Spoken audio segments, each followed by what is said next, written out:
think of Sweden, I think of a cold mountainous land covered in trees and snow, inhabited by a tall, blonde-haired, blue-eyed people and Swedish meatballs. Today I will share with you how there's so much more to learn about this country and its people than cold weather and meatballs. First, I will talk about Sweden itself. Second, I'll talk about the culture and its people. And last, I'll talk about communication, verbal and nonverbal. Let me begin by talking about Sweden itself. Sweden is part of Scandinavia, which includes Denmark and Norway. Sweden is split into three regions: Gotland, Svealand, and Norrland. The capital of Sweden is Stockholm and is home to 700,000 people.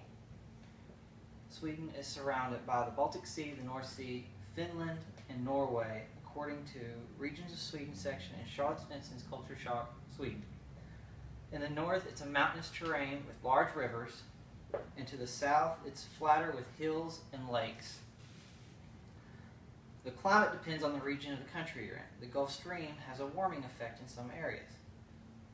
Gotland has short, mild winters, with summer temperatures reaching 59 to 77 degrees. Svealand is a few degrees cooler during the summer, but can reach temperatures below zero during the winter. Norrland, which is all the way to the north, has short summers reaching 15 degrees in the summer, and has winter of sub-zero temperatures during the winter, lasting for several months, according to Sweden.se Seasons and Climate. Stated on Sweden.se, the Swedish system of government is a parliamentary democracy. All power proceeds from the people. The Riksdag represents the people and are elected through a direct vote. The Riksdag appoints a prime minister who is responsible for the formation and running of the government. The current prime minister today is Fredrik Reinfeldt. The Riksdag is composed of 8 political parties, unlike our two-party system. Now I'm going to tell you about the Swedish culture and traditions. The Swedes have a diverse and unique eye for design and a love for food. The architecture today is contemporary, which is modern, and is the standard everywhere. Their designs are based on functionality and simplicity, and must look good as well. They prefer to build out of wood and natural materials. They still build some modern homes in the traditional setting of red farmhouses. They take great pride in their crafts and prefer handmade over machine-produced. Glassblowing is a prized craft, and styles from hundreds of years ago are still used today. The textiles industry focuses on luxury fabrics and traditional woven cloths of the Swedish people.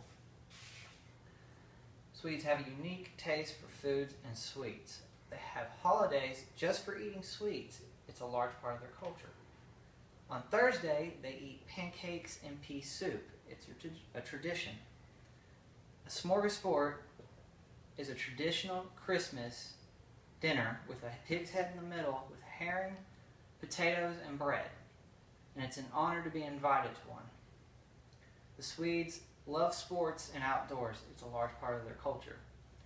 50% are joined to some sort of sports club. Their main favorite sports are football, skiing, and tennis. According to Charlotte-Svensson's Culture Shock Chapter 5, the language of Sweden is Swedish and has a Germanic origin, and they teach English as a secondary language in school. Their grammar is a bit different in Sweden than the United States, but it's easy for English speakers to learn. Saying yes, use ja, but answering a negative question, use jo. Swedes make a strange noise sound like ah, which means yes, I'm listening. The Swedes do not exaggerate expressions. They do not say, I love running. It's uncommon in their language. Swedes have a distinct nonverbal language that they use. They use no gestures and hold completely still with their hands to their sides and rely solely on words. Nonverbal use, or a non-word used, is a sound which has many meanings, which can almost be anything, such as I'm finished eating, or that's a sad story. When they introduce one another, they do it through a handshake and direct eye contact. but personal space is very important to Swedes. Conversation in a public setting can be seen as threatening. As you can see, Sweden has its own uniqueness and has more to it than snow and meatballs. First, I talked about the geography and the climate. Second, the culture and its people. Finally, language and nonverbal language. And after hearing about Sweden, my hope is now you have a better understanding of the Swedish people, its unique culture of the snow-covered land. Did you pause it? No. Okay.